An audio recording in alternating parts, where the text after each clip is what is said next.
Devotion sounds even more beautiful through a child voice. Now welcome Mihira onto the stage to present slokas. నమస్కారాలు. నా పేరు మిహిరారెడ్డి. నేను 1వ తరగతి చదువుతున్నాను. నేను ఈరోజు ఒక విషయం గురించి చెప్పబోతున్నాను. అదే శ్రీమద్ భగవద్గీత. దీనిని వ్యాస మహర్షి మన బొజ్జ కన్నపయ్యతో వ్రాయించారు. మహాభారతంలోని యుద్ధ రంగంలో శ్రీకృష్ణుడు అర్జునుడికి స్వయంగా బోధించాడు. అందుకే మనం తెలిసి తెలియక చేసిన పాపాలు గీతాపారాయణం చేస్తే నశించిపోతాయి.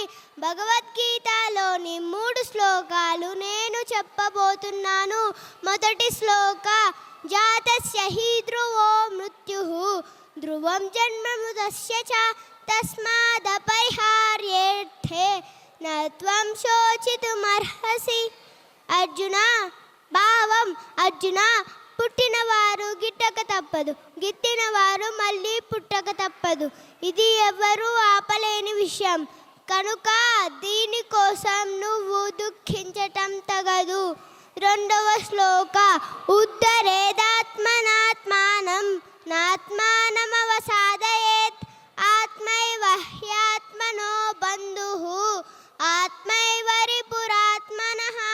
భావం అర్జున, మానవుడు తనను తానే ఉద్ధరించుకోవాలి, అంతేగాని తనను తానే చెడుగొట్టుకోరాదు. ఎందుకంటే వివేకం గల మనస్సే, వివేకం లేని మనస్సే తనకు శత్రు కదా. మూడవ శ్లోక, క్రోధాత్ భవతి సమ్మోహః సమ్మోహాత్ స్మృతి విభ్రమః స్మృతిభ్రంశాత్ బుద్ధినాశః బుద్ధినాశాత్ ప్రణశ్యతి. భావం అర్జున, కోపం వల్ల వివేకం కోల్పోయి అజ్ఞానానికి లోనై స్మృతి తప్పిపోతారు.